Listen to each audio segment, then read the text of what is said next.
Bonjour, bonjour à toutes et à tous. Bienvenue dans ce webinaire qui est organisé par Scrum.org. J'ai la chance de le faciliter. Donc, le webinaire, ne faites pas semblant, pratiquez Scrum professionnel. On va naviguer ensemble euh, cette thématique que je pense être assez intéressante. En tout cas, moi, ça m'intéresse beaucoup. Vous pouvez... alors, attendez, voilà. Alors, vos micros, ils sont coupés pendant cette session, c'est le format webinaire. Donc, on enregistre la session, évidemment, qui sera disponible avec la présentation plus ou moins 24 heures après le webinaire. Voilà, au même endroit où vous êtes enregistré. Donc, pour poser vos questions, s'il vous plaît, utilisez le petit bouton Q&A, Question and Answers, que vous avez en bas dans votre écran. Voilà, je ne regarde pas le chat, donc je ne répondrai pas aux questions qui sont dans le chat, je répondrai uniquement aux questions qui sont dans les Question and Answers, Q&A. OK. Alors, je vais parler de Scrum.org, mais peut-être que pas tout le monde connaît Scrum.org. Scrum.org a été fondé par Ken Schauber en 2009. Ken Schauber est le président donc, de Scrum.org, mais aussi le co-créateur de Scrum. Nous avons une mission à Scrum.org, c'est celle d'aider les personnes et les équipes à résoudre des problèmes complexes. Nous le faisons à travers des formations, un apprentissage en continu que vous pouvez faire sur le site web de Scrum.org, certification et avec des professional Scrum trainers comme moi-même qui vous aident à comprendre un Scrum professionnel et à l'utiliser correctement dans un contexte de travail professionnel. Voilà.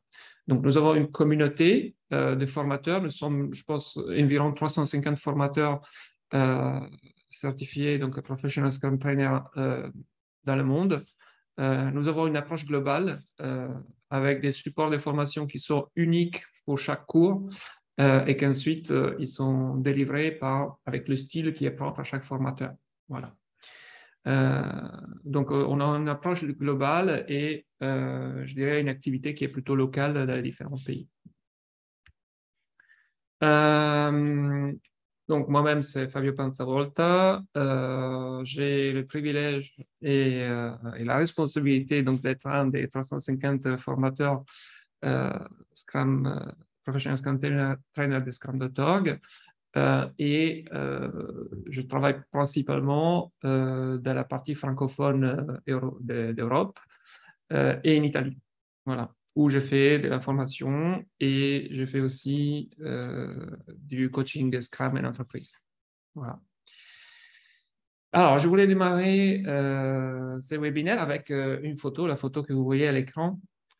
J'ai joué à peu près une vingtaine d'années au volley. J'avais 7 ans quand j'ai commencé et j'ai fini, j'avais 27, 28 ans. Comme ça. C'est un sport que j'adore, évidemment. Et comme tous les sports d'équipe, c'est un sport dans lequel nous avons, quand on commence un match, nous avons, en tant que joueur, un but commun qui nous motive. Ces buts communs nous obligent à nous auto-gérer et auto-organiser quand on démarre un match. Quand on démarre un match, il n'y a plus personne qui nous dit qu'est-ce que nous devons faire. Nous nous sommes entraînés, nous avons pratiqué, nous avons fait des matchs amicaux peut-être, mais quand on se retrouve dans un match de championnat, nous devons agir vite.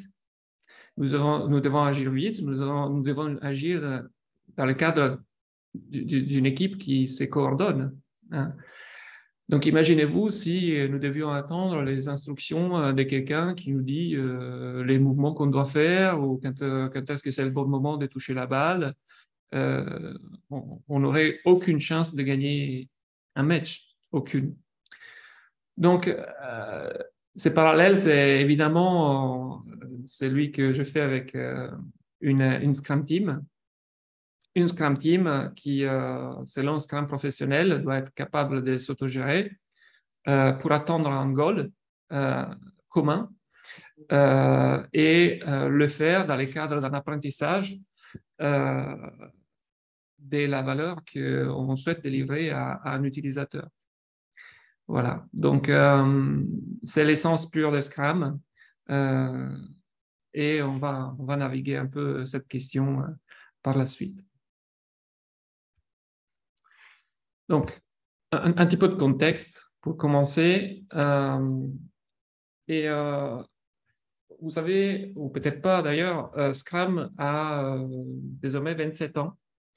Donc, Scrum, pour la première fois, a été expérimenté dans les années 90, mais on considère en fait sa date de naissance comme étant un événement qui a eu lieu en 1995, lorsque Ken Schauber et The Sutherland ont présenté dans un événement les 5 ans d'expérimentation qu'ils avaient fait avec Scrum et les résultats qu'ils avaient obtenus. Donc, pendant ces 27 ans, Scrum s'est affirmé comme étant la base de la majorité des approches agiles. Alors, comment ça se fait que Scrum constitue la base de la majorité des approches agiles? C'est parce que Scrum, en fait, il faut imaginer Scrum comme une espèce d'échafaudage. Vous voyez, quand vous passez dans la rue, vous voyez des immeubles qui sont en ravalement. Vous avez un espèce d'échafaudage sous l'immeuble. Cet échafaudage permet de refaire une façade d'immeuble et faire en sorte qu'elle soit jolie, comme quand on avait construit l'immeuble à l'origine. Alors, Scrum, ce qu'il fait, c'est qu'il permet de faire un peu ça, mais dans notre tête. C'est-à-dire que Scrum nous permet d'acquérir la mentalité qui est nécessaire pour résoudre des problèmes complexes. Et donc, c'est vraiment un outil. Donc, Scrum est un framework, mais il faut considérer ce framework-là comme un outil pour nous aider à résoudre des problèmes complexes et aussi à changer notre manière de penser, agir et prendre des décisions. Voilà. Donc, Scrum a été décrit dans le Scrum Guide. La première version du Scrum Guide, si je ne me trompe pas, mais je pense que c'est quasiment certain, a été écrite en 2010 par Ken Schauber et Jeff Sutherland, donc les deux co-créateurs de Scrum. Et le Scrum Guide constitue la référence du jeu de Scrum. Donc, si vous voulez utiliser Scrum en entreprise, si vous voulez jouer à Scrum, si vous dites que vous faites du Scrum, vous devriez les faire selon les règles du jeu. Voilà, qui sont décrites dans un Scrum Guide qui fait 13 ou 14 pages, disponible aussi en français, évidemment. Scrum Guide qui est maintenu donc par ses co-créateurs, Ken Schauber et Jeff Sutherland, et qui est constamment mis à jour selon les retours des pratiques qu'on a des Scrum sur le terrain. Voilà. Donc la dernière version, elle date de 2020. Donc vous avez un petit QR code si vous voulez, vous pouvez la consulter en ligne ou télécharger le PDF aussi en français si vous êtes curieux de voir de quoi il s'agit. Et donc, je donne un peu plus de contexte concernant les origines de Scrum. Et Scrum est intimement lié au concept de complexité. Donc, quand on a commencé à utiliser Scrum dans les années 90, c'était justement parce que la manière qu'on avait de construire des logiciels, de concevoir des logiciels, était une manière qui ne marchait pas. Ça ne fonctionnait pas. Il y avait souvent des retards, il y avait des choses qui étaient livrées qui n'étaient pas nécessaires, ou la valeur n'était pas créée, etc. Et Ken Schrober et Roger Sutherland se sont demandé pourquoi, et une explication est donnée par ces graphiques. Pardon. Ces graphiques, donc essentiellement, initialement, on construisait du logiciel comme on construisait par exemple des bâtiments. D'accord? Donc, avec une approche absolument prédictive et séquentielle. Prédictive et séquentielle. Sauf que dans les bâtiments, c'est quelque chose qu'on peut faire parce que bon, le bâtiment, on le fait depuis la nuit des temps, on connaît bien les métiers et il y a peu de variables inconnues. Dans le développement des produits complexes, d'accord, donc que ce soit du soft, donc du logiciel ou du hardware, donc dans le développement des produits complexes, en fait, on ne peut pas raisonner de manière linéaire et donc on est obligé d'utiliser une autre type d'approche. Et ce nouvel type d'approche, c'est un changement de paradigme parce que c'est une approche qui est plutôt empirique. Alors, qu'est-ce que ça veut dire? Et pourquoi on a besoin d'une approche empirique?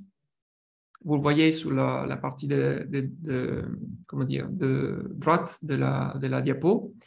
C'est que quand on a une approche, quand on a un contexte qui est simple, ça veut dire que dans un contexte simple, nous avons un environnement de travail qui est statique. Donc, en fait, vous savez que vous devez accomplir quelque chose. Vous avez un certain nombre de variables d'entrée, une autre en sortie, mais l'environnement autour de vous ne change pas. D'accord? Donc, je ne sais pas, vous devez monter un meuble IKEA, c'est quelque chose de simple, malgré le fait que moi, je dois démonter et démonter 2-3 fois, donc finalement, ce n'est pas si simple que ça, mais on va dire que c'est quelque chose de simple parce que vous avez un manuel d'instruction, vous avez tous les outils, vous avez les pièces qu'il faut, vous montez le truc et en fait, votre environnement ne change pas. Donc, les choses sont statiques.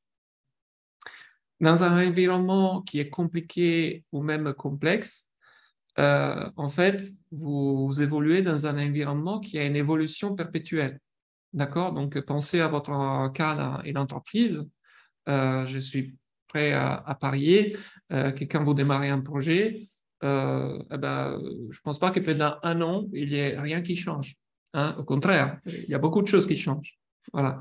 Donc, en fait, dans ce type de contexte-là, qui est plutôt compliqué et souvent complexe, étant donné que les choses ne sont pas statiques, on ne peut pas les approcher de manière linéaire. Hein? On peut, mais on ne réussit pas en général. Et donc, c'est là qu'on a besoin d'un outil qui nous aide donc à naviguer la complexité. Alors, comment on fait pour avoir du succès, pour réussir dans un contexte de complexité? Alors, comment on fait? Scrum nous donne un coup de main. On va voir le coup de main, comment il nous le donne. Globalement, c'est déjà d'abord comment on fait, c'est comprendre que dans un contexte complexe, il n'y a plus de certitude. Et donc, en fait, les seules manières qu'on a de découvrir le chemin qu'on doit prendre, donc les seules manières qu'on a de savoir quelle est la solution qui peut être adaptée à un problème complexe, émergera au fil du temps. Voilà, on ne peut pas la prédire à l'avance. Donc, en fait, dans ce contexte-là, donc dans un contexte complexe, avec un environnement en mouvement, on est obligé de sonder, donc comprendre ce qui se passe, donc sonder, sentir, hein, avoir un feedback, sentir et répondre. Donc, on voit dans cette diapo qu'on a une Scrum Team qui est au milieu. En fait, ce qui se passe, c'est que quand on identifie une opportunité, il y a une opportunité pour satisfaire les parties prenantes qui ont un problème à résoudre, hein, souvent un problème complexe. Donc, on identifie une opportunité, on veut comprendre quels sont les résultats attendus par les parties prenantes. Et donc, en fait, ce qu'on fait, c'est qu'on va évaluer les solutions qu'au moment dans lequel on nous partage le problème sont les plus adaptés. Donc, en fait, on évalue, c'est bien au pluriel, on évalue des solutions possibles, parce qu'il y en a plusieurs. Et on choisit celle qui est la plus adaptée pour résoudre les problèmes dans les moments opportuns. Et donc, en fait, ce qu'on va faire, c'est qu'on va construire une partie du produit qui résout ces problèmes-là, et le plus rapidement possible, on va le déployer pour pouvoir avoir un feedback et mesurer l'efficacité de cette solution. Voilà. Donc, c'est aussi simple que ça. Et ces cinq étapes-là, on les fait le plus rapidement possible. C'est-à-dire qu'on doit être capable, en tant que Scrum Team, de faire les plus petits pas possibles, parce que plus nos pas sont petits, et plus nous serons agiles, plus nous serons capables de changer de direction rapidement. Voilà. Donc, c'est souvent une problématique une entreprise parce qu'en fait, nos organisations au fil du temps, elles ont évolué dans un paradigme de certitude, de prédictibilité. Et du coup, quand vous essayez de pratiquer l'agilité, et donc d'arriver le plus vite possible sur le marché, souvent on est freiné par la structure organisationnelle. Voilà. Et donc l'utilisation des Scrum vise à aller le plus rapidement possible de l'idée à la production. Voilà. Donc comment faire ça? Comment Scrum nous aide à faire ça? En fait, tout commence avec un but, hein, un but on appelle Product Goal en Scrum. Et en fait, on se pose la question de pourquoi nous allons faire ce travail. C'est la première chose qu'on se demande. Nous avons besoin de donner du sens à notre travail et nous avons besoin, en tant que membre d'une équipe Scrum, de comprendre comment nous pouvons contribuer à la réussite de ce pourquoi-là. D'accord? Donc, on va démarrer avec un product goal. Ce product goal en Scrum, c'est un engagement que la Scrum Team prend. Donc, engagement, c'est vraiment c'est un engagement, quoi. Donc, imaginez que vous êtes joueur de volley, vous êtes engagé à donner le mieux que vous pouvez. Et dans ce cas-là, on est engagé à faire le mieux qu'on peut pour atteindre ces product goals. Donc, en fait, on n'est pas engagé sur une quantité de travail, on est engagé à atteindre un objectif. Ce qui est, on le verra par la suite, mais c'est quelque chose d'assez structurant et structurel en Scrum. On travaille par objectif. Donc, un objectif doit être mesurable pour savoir si on l'atteint ou pas. Et nous avons aussi un objectif à la fois parce que nous devons absolument avoir un maximum de focus sur ce qu'on va devoir accomplir. Donc, on a un objectif à la fois. Donc, cet objectif, évidemment, il nous contraint à faire des choix. On doit faire des choix. Chose que souvent, je n'observe pas en entreprise. Souvent, on doit tout faire, tout est urgent, tout est pour demain. Et en fait, ça nous empêche d'avoir le focus qui est nécessaire pour créer une solution à un problème complexe.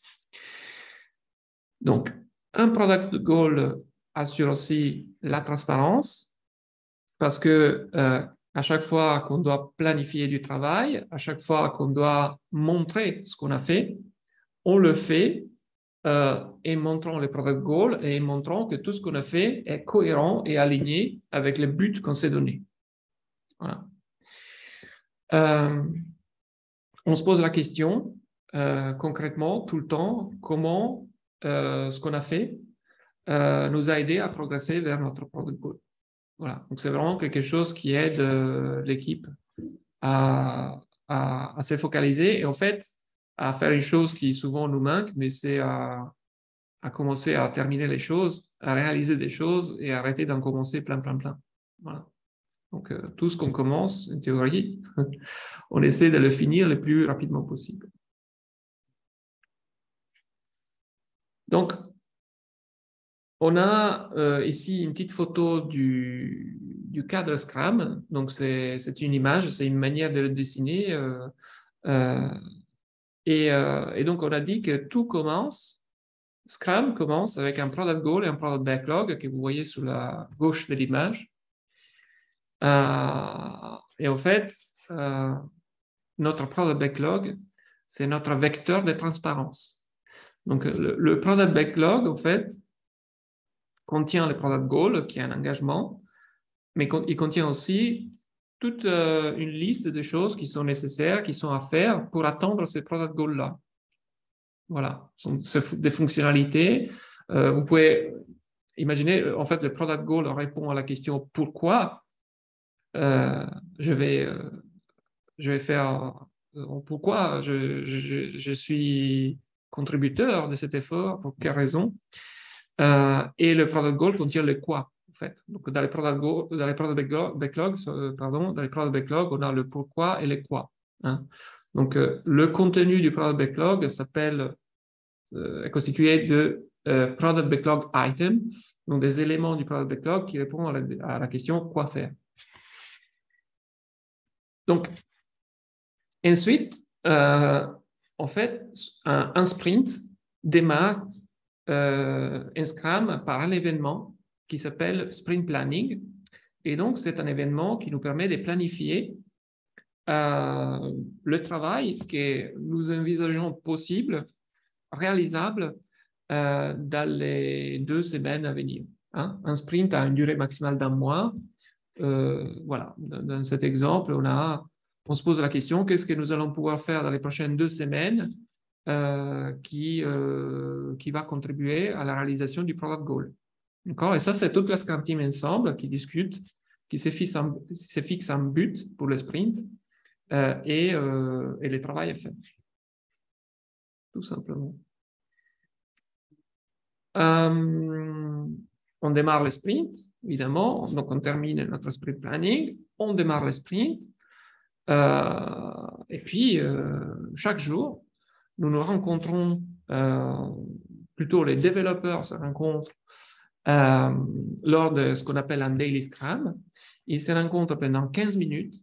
Et pendant 15 minutes, les développeurs, pratiquement, ils planifient les prochaines 24 heures. Donc, c'est pour tous ceux qui pensent qu'on ne planifie pas un agile ou un Scrum et que c'est voilà, un peu on fait ce qu'on veut, on a déjà, je pense qu'on peut prendre conscience du fait qu'on planifie au moins un maximum et on planifie à la journée. Donc, il y a beaucoup de planification, mais c'est une planification qui est incluse dans le travail qu'on fait. Hein. Donc, c'est pas, comment dire, du boulot en plus. On utilise les outils du quotidien et la planification consiste juste à se parler et à se dire, voilà, qu'est-ce qu'on a fait pour atteindre le sprint goal, qu'est-ce qu'il nous reste à faire, est-ce qu'on a des obstacles qui nous empêchent d'atteindre le sprint goal, qui peut nous aider pour les éliminer, et c'est tout. Voilà. Et donc, la planification, c'est qu'on a un outil qui soit électronique, soit papier, qui nous permet, pendant qu'on parle, de faire bouger les choses et donc rendre transparent ces mouvements qui est vraiment fondamental à avoir. Voilà. Donc, nous avons la création d'un incrément, un Scrum. Donc, à un moment donné, et au plus tard pour la fin du sprint, on a créé un incrément qui est fini, qui est potentiellement délivrable en production. On se pose la question, évidemment, si on a atteint notre sprint goal. Et on partage de manière transparente nos résultats avec les parties prenantes qui sont présentes au Sprint Review. Donc, la Sprint Review, c'est un événement qui est informel et collaboratif et qui a pour but d'obtenir du feedback de la part de nos parties prenantes. Donc, parmi les parties prenantes, on peut avoir évidemment les utilisateurs du produit. Voilà. Donc, c'est très important. Souvenez-vous, les 5 points en début de présentation, je vais montrer comment on fait pour arriver de l'idée à la production les plus rapidement possible et pourquoi. Et ça, c'est exactement à cause du problème complexe que vous devez résoudre. Donc, en Scrum, on a besoin de feedback le plus souvent possible. Feedback sur le travail que nous avons fait sur les produits pour éviter en fait, de créer des choses inutiles, tout simplement, pour éviter de créer des choses qui peut-être sont très utiles, au contraire, donc il faut le savoir très vite pour pouvoir les mettre en production, et surtout pour pouvoir co-construire donc, le produit avec nos parties prenantes. D'accord ? Donc, je fais souvent, quand je fais les formations, je fais souvent l'exemple du Subway. Quand vous allez chez Subway acheter un sandwich, en fait, vous co-construisez les sandwichs avec la fille ou le garçon qui est au comptoir. Donc, c'est vraiment ce type de collaboration-là qu'on recherche quand on fait du Scrum, parce que dans un environnement qui est complexe, émouvant, même vos utilisateurs, très souvent, ne savent pas ce qu'ils veulent, en fait. Voilà. Donc, le problème qu'on a avec les modes de travail traditionnels, c'est que quand on produit des documents, quand on produit des spécifications, en fait, on peut avoir l'illusion, et très honnêtement, on peut avoir cette illusion qu'on s'est compris, en fait, qu'on a compris ce qu'on voulait. Mais puis, combien de fois on termine le travail, on nous dit, bon, non, ce n'est pas du tout ce que je voulais. Voilà. Et en fait, on essaie d'éviter ça en Scrum, et on essaie vraiment d'avoir un feedback basé sur le travail fini. Voilà. Et donc, on termine le sprint. Évidemment, ce feedback qu'on reçoit va réinjecter des choses dans les product backlog avec des nouvelles idées, avec un réordonnancement du product backlog, etc. Donc ça, c'est un premier feedback, ce qu'on appelle une feedback loop. Donc, on va améliorer le produit. Et puis, on a le dernier événement de Scrum qui est la sprint rétrospective. Et cette sprint rétrospective est, elle, un événement pour la Scrum Team qui va permettre l'amélioration du processus empirique, d'accord, l'amélioration des relations entre les personnes, l'amélioration de la definition of done, donc de la qualité du produit, etc. Donc, à la fin de la sprint rétrospective, on a des actions d'amélioration qui sont directement implémentées dans les prochains sprints. Donc, en fait, on veut très rapidement non seulement améliorer notre produit, mais améliorer notre façon de travailler. Voilà. Donc, en fait, Scrum va nous permettre de construire un processus ad hoc pour la création de notre produit. Voilà. Voilà. Donc, c'est tout simple, hein. Scrum, rien, vous le faites sans doute déjà, peut-être certains. Donc, pourquoi cette présentation? On le découvrira bientôt. Spoiler alert. Alors, évidemment que tout ça sans responsabilité, ça ne marcherait pas. En fait, pour que Scrum fonctionne, on a besoin d'avoir alors en anglais, on appelle ça accountability. Donc, je pense qu'en français, c'est rendre des comptes, c'est plus fort que responsabilité, en fait, mais bon, on va dire, on a 3 responsabilités. Et on a un product owner. Sa responsabilité, c'est celle de maximiser la valeur délivrée et celle, évidemment, de l'équipe Scrum. Donc, en fait, le product owner, c'est une personne qui essaie d'en faire le moins possible. Voilà. En fait, un product owner optimise le travail qui est non fait. Voilà. Et un product owner, maximise la valeur parce que le plus rapidement possible, on veut sortir un produit qui résout un problème. Voilà. Donc, un product owner ne devrait pas parler de requirements, mais des problèmes. Quels sont tes problèmes, mon cher client? Comment l'équipe Scrum peut t'aider à résoudre tes problèmes de telle manière que ta vie soit meilleure? Voilà. Donc, on a la tendance à parler des requirements, d'exigences, mais en fait, une exigence ne nous dit pas pourquoi.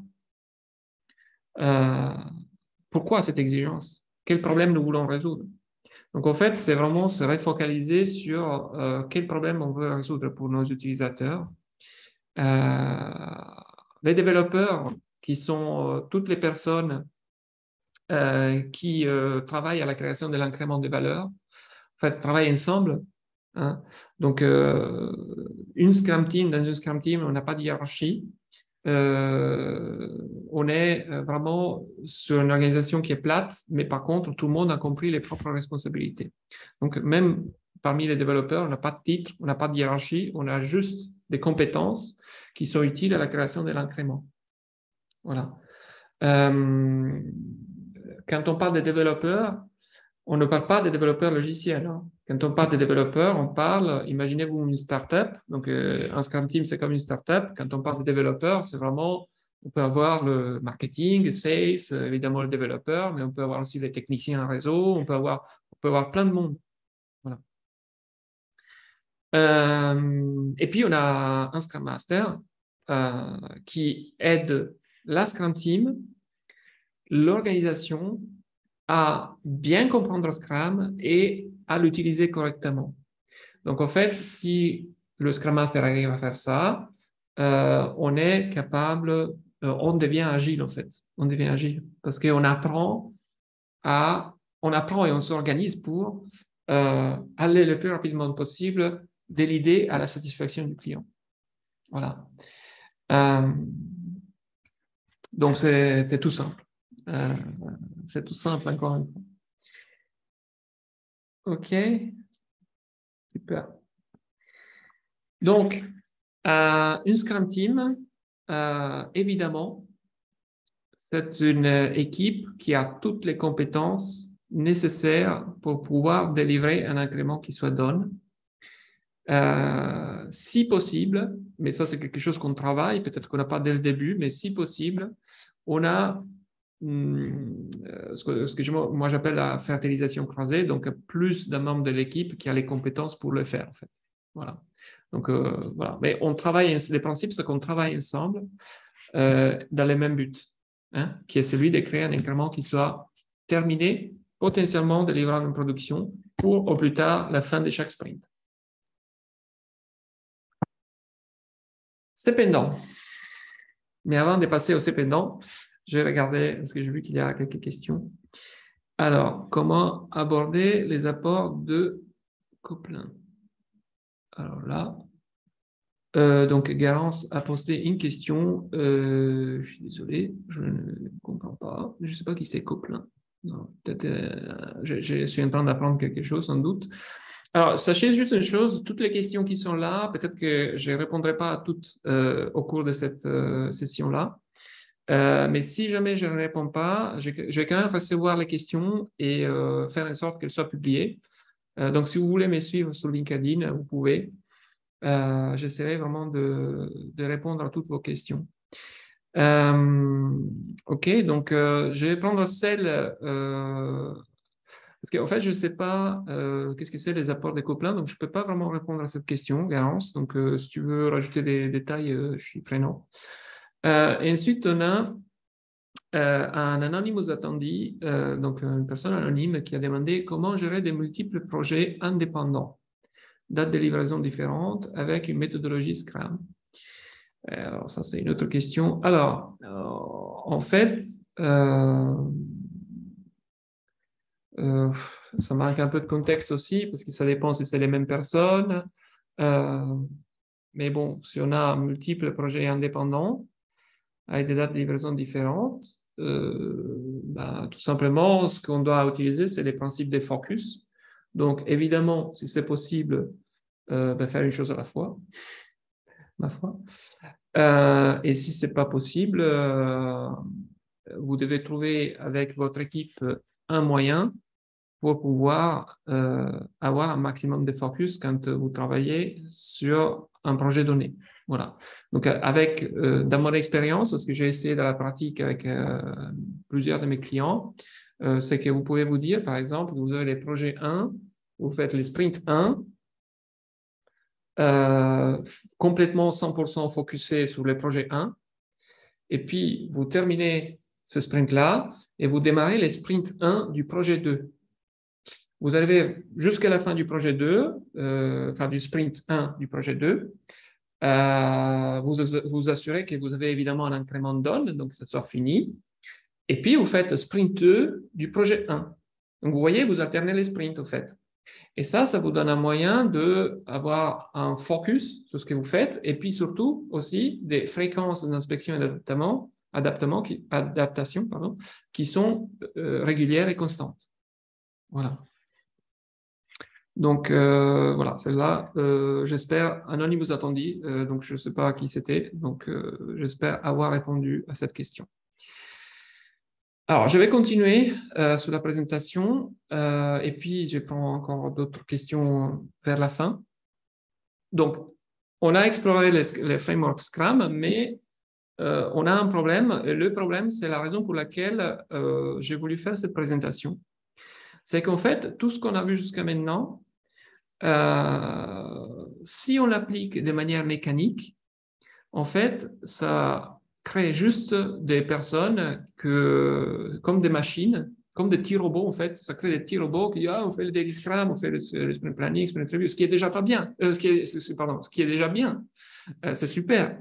Mais en fait, vous n'arrivez pas à donner du sens à ce que vous faites. Parce que c'est mécanique, donc les gens ils perdent les goûts, les gens commencent à ne plus venir au Daily Scrum parce qu'ils ne trouvent aucun sens. Donc pourquoi venir au Daily Scrum si à chaque fois c'est pour faire du reporting au product owner, ou pourquoi faire un sprint review s'il n'y a jamais aucun client qui vient. Donc en fait, le Scrum Guide tout seul, appliqué mécaniquement, ça ne va pas vous aider substantiellement, en fait, concrètement, pour délivrer de la valeur. Donc, il vous faut vraiment du Scrum professionnel. Mais comment est-ce qu'on fait du Scrum professionnel? On se demande. En fait, Scrum professionnel, c'est beaucoup plus qu'un cadre. C'est beaucoup plus que Scrum, que le framework Scrum, en fait. C'est aussi et surtout des principes et des valeurs. C'est surtout la manière que vous avez de vous comporter, la manière que vous avez de prendre des décisions, la manière que vous avez d'agir, la manière que vous avez d'agir à l'échec, par exemple. Est-ce que vous prenez l'échec comme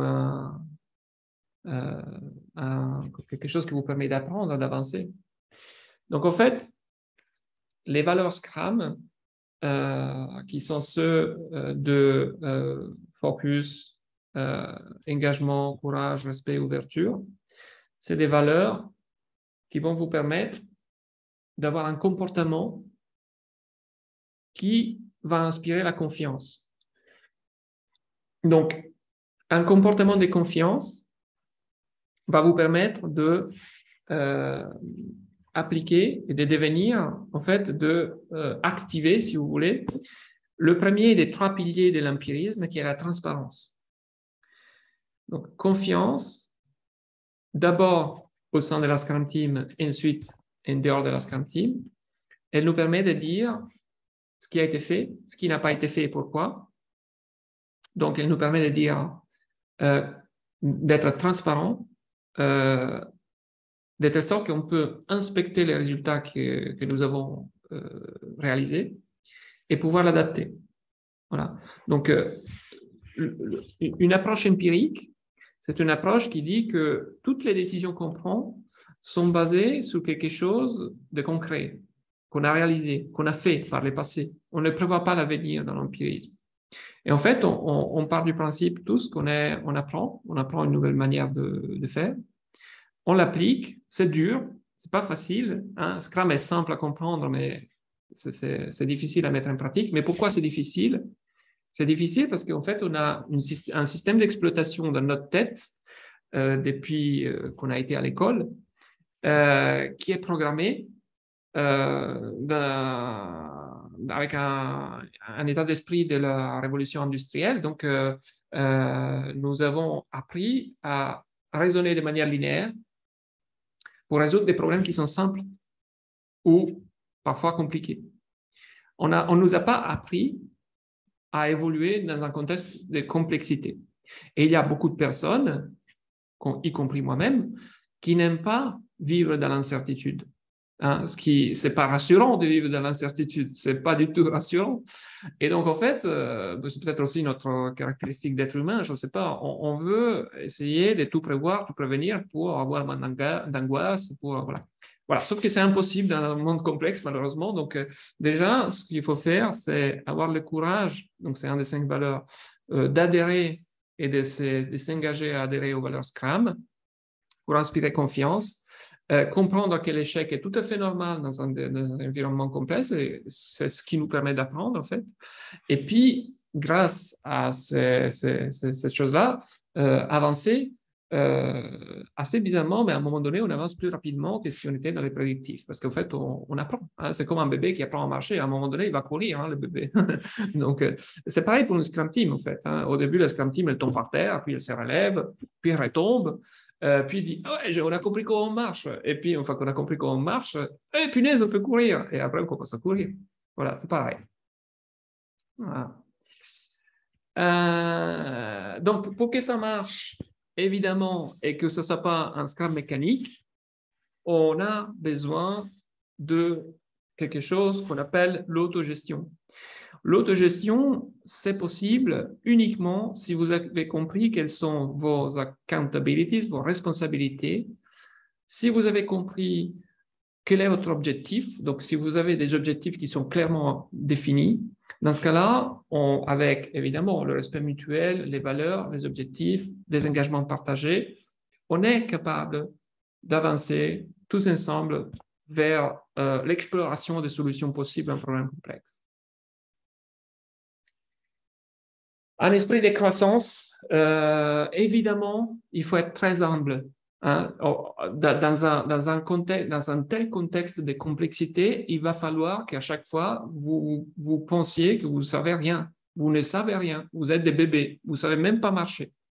Donc, il faut être très humble, mettre d'à côté, en fait, son ego et avoir cet esprit de croissance. Qu'est-ce que c'est un esprit de croissance? C'est vraiment le bébé qui ne sait pas marcher et puis qui va courir. Donc, on veut vraiment une mentalité des personnes qui ont la niaque pour apprendre de nouvelles choses, quoi. Voilà. Et donc, les personnes qui disent oh, je n'ai plus rien à apprendre, c'est bon, je sais tout. Eh ben non, dans un contexte complexe, en fait, on n'en sait rien de ce qu'on sait ou ce qu'on ne sait pas. Après, évidemment, il y a toujours des personnes qui savent un peu plus que les autres. Voilà. Et en fait, voilà, pour résoudre des problèmes complexes, on a forcément besoin d'essayer de nouvelles choses. On a besoin d'être challengé. Il va y avoir des tensions qui seront créées. C'est pour ça qu'on a besoin des valeurs, parce qu'avec les valeurs, en fait, puisqu'on se fait confiance, on sait qu'on peut avoir des conflits constructifs et donc on peut avancer. Voilà. Donc, c'est vraiment un état d'esprit qui permet aux membres de l'équipe Scrum de se sentir beaucoup plus autonomes et engagés. Et vous savez très bien que nous vivons dans un monde dans lequel le désengagement au travail est énorme. Mais justement, il est énorme parce qu'en fait, on a tendance à avoir des conflits qui sont ces chocs de culture, en fait, où on pense que c'est très simple, on a un raisonnement linéaire, on délivre, c'est fini. Mais, voilà, mais ce n'est pas comme ça. Malheureusement. Donc, une deuxième pierre à l'édifice, ou troisième, je ne sais pas laquelle, mais une autre caractéristique de Scrum professionnel, c'est le fait qu'on veut des résultats. Donc, en fait, exactement comme des joueurs de volley, on veut faire le plus de points possible, on veut des résultats. Les résultats, c'est vraiment quand on fait quelque chose pour améliorer la vie de nos utilisateurs. Ça, c'est un résultat. D'accord? Un résultat, c'est pas respecter coût, qualité, délai. C'est bien, c'est très bien, on doit le faire aussi. Mais un résultat, selon Scrum, c'est qu'on a apporté de la valeur au client, si possible à l'utilisateur, le plus rapidement possible. Voilà. Et en fait, si on n'a pas apporté cette valeur, on essaie de comprendre pourquoi et de trouver en fait la voie pour lui apporter de la valeur. Voilà. Donc, dans ça et dans le fait d'être professionnel Scrum, c'est qu'il faut intégrer dans la tête une autre chose qui est très importante, le manifeste agile. Donc, les manifestes agiles, c'est qui a été créé en 2001, toujours encore d'actualité, hyper valide. Les manifestes agiles, en fait, il nous dit qu'on privilégie, bien sûr, les parties qui sont à droite du manifeste agile, des 4 points que vous voyez dans la diapo, ils sont importants. Mais en fait, quand on est agile, on privilégie les individus et les interactions, on privilégie des logiciels opérationnels, la collaboration avec les clients et l'adaptation au changement. Voilà. Donc, en fait, vivre selon les valeurs Scrum et les principes agiles, ce sont déjà des beaux pas en avant pour pouvoir pratiquer du Scrum professionnel. Et franchement, c'est des choses qui ne sont pas évidentes à faire dans certains types d'organisations. Souvent, c'est très, très difficile. Voilà. Mais on peut le faire de manière individuelle. C'est une chose que je dis toujours dans les formations. On peut le faire à son petit niveau, hein, comme personne, individu, juste en posant des questions. Voilà. Vous posez des questions qui vont révéler les incohérences de l'organisation, comme par exemple s'engager sur un an de travaux sans jamais voir les clients. Voilà. Je pense que maintenant, les mentalités ont évolué et on comprend que il vaut mieux quand même demander les feedbacks souvent aux utilisateurs. Éthique, ces principes et ces valeurs ne sont pas optionnels. Si vous pratiquez Scrum professionnel, ces principes et ces valeurs, c'est ce qui nous guide. C'est ce qui nous guide et en fait, c'est les mêmes principes et les mêmes valeurs, si on veut faire un parallèle, qui ont les médecins quand ils font leur serment d'Hippocrate. Hein? Donc, en fait, être un professionnel de Scrum signifie qu'on a adopté des standards éthiques et donc signifie qu'on est engagé à respecter les valeurs Scrum, à respecter évidemment les personnes et les principes de l'agilité. D'accord, donc après, Scrum est utilisé dans beaucoup d'industries différentes. Donc, qu'est-ce que ça veut dire? Quelle est l'éthique dans votre contexte? Quels sont les standards éthiques, etc. Ça dépend en fait. Donc, il faut les trouver. Mais c'est important déjà de respecter les valeurs Scrum globalement. Ça, c'est pas dépendant de l'organisation en fait. Les valeurs Scrum et les principes agiles.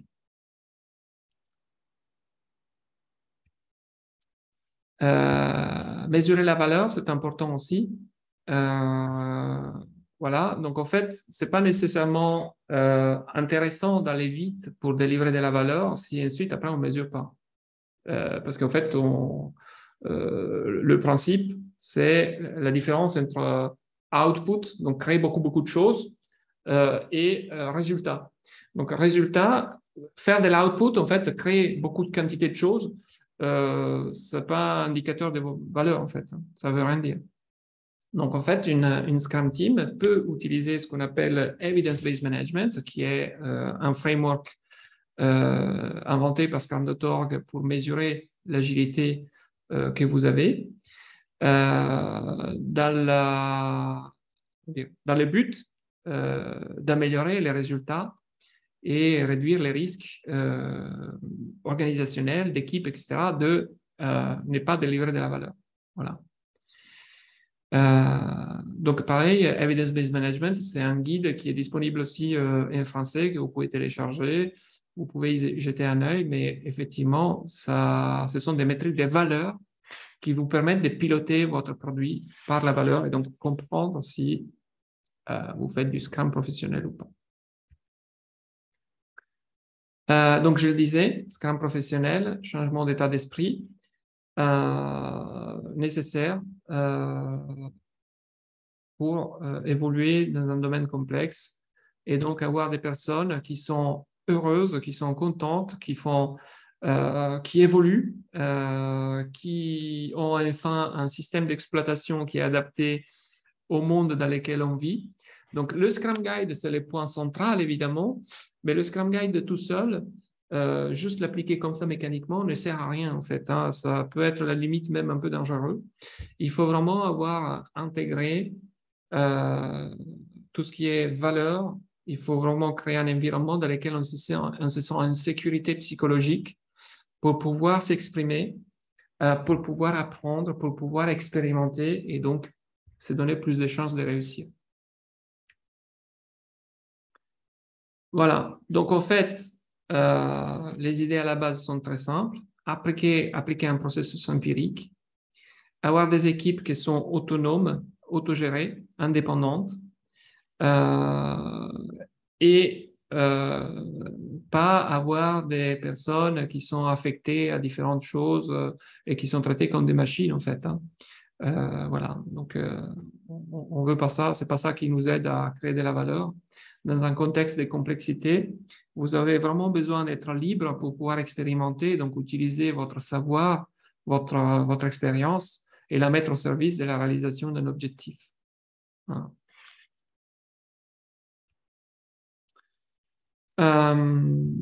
Ok, donc important pour vous, il ne faut pas laisser à la maison le cerveau. Hein. On a un impact qu'on peut avoir en entreprise. On a la possibilité donc de poser des questions, d'aider l'entreprise et la culture d'entreprise à évoluer. Et Scrum vous fournit vraiment une base pour comment dire, un contexte, un monde post-industriel. Donc moi, c'est une des choses que j'adore de Scrum aussi, c'est que c'est vraiment pour moi quelque chose qui est adapté au futur, voilà, aux différents défis qu'on a pour le futur qui nous attendent. Donc Scrum vous aide à sortir de cette mentalité industrielle et aller vers une mentalité adaptée à la période qui nous attend. Voilà, donc je vais maintenant voir vos questions.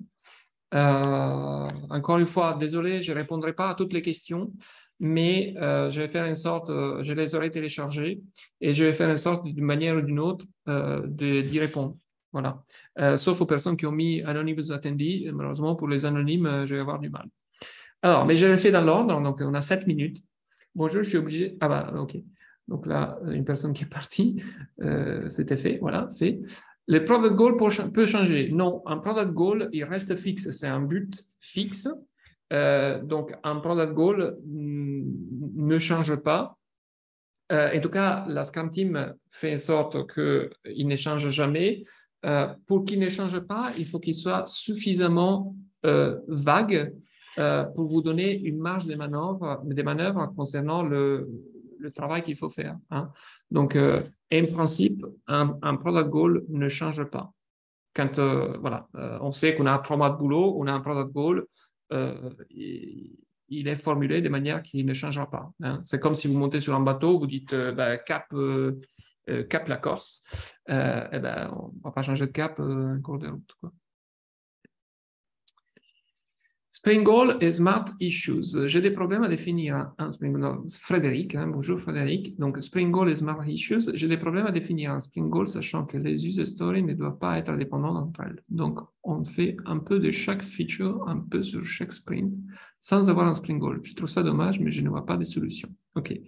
Alors, je ne sais pas bien la solution. En général, quand il y a ce type de problème-là, c'est que soit vous avez un produit qui est un peu trop technique, donc vous n'avez vraiment pas de contact avec l'utilisateur ou un vague contact, et donc vous avez un product backlog qui est trop technique, avec des choses bien mélangées, et du coup vous avez du mal à trouver un Spring Goal.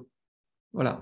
Donc ce qui peut vous aider à vous en sortir, c'est avoir bien en tête quelle est la vision de votre produit. Donc, vision du produit. Si vous ne l'avez pas, il faut travailler avec votre product owner pour l'identifier. définir un product goal qui vous donne un cap. Et une fois que vous avez fait votre product goal, ben, vous aurez la sélection des product backlog items qui sont cohérentes avec votre product goal. Et ça va donner une cohérence à ce que vous allez devoir faire. Donc, très souvent, cette cohérence va vous aider à définir des sprint goals plus facilement. Voilà. Bon, c'est évidemment, il peut y avoir encore un million d'autres problèmes, mais déjà, avoir bien structuré cette partie-là, ça vous permet d'avoir un peu plus de transparence sur ce qu'il y a à faire. Donc, Frédéric, j'espère avoir répondu à ta question. Voilà. Anonymous attendit, comment on inclut la gestion du run du produit dans les sprints de l'équipe Scrum? Alors, je ne sais pas, il n'y a aucune indication de comment on inclut la gestion du run du produit dans les sprints. Si ça veut dire comment je corrige les bugs du sprint précédent dans les sprints en cours, c'est que déjà d'abord, il ne faut pas faire de bugs. D'accord? Donc, en Scrum, on a ce qu'on appelle la definition of done, qui est notre garantie de qualité, en fait, pour le produit. Et puis, ce que l'équipe, le Scrum Team doit faire, c'est analyser les sprints précédents. Donc, ça, c'est l'empirisme, en fait. Hein. On analyse les sprints précédents, on a des données. Sur la base de ces données, eh ben, on va, comment dire, on va dire, bon, on sait qu'à peu près les 20% du temps de chaque sprint, on les passe à corriger des bugs. Et donc, comme ça, quand on a un sprint planning, on sait que notre capacité à faire, c'est en réalité les 80% du sprint. Et le reste, malheureusement, on le passe à corriger des bugs. Mais ce qui est super important, c'est vraiment d'avoir une définition des données pour commencer à arrêter de faire de la non-qualité. Voilà, super important.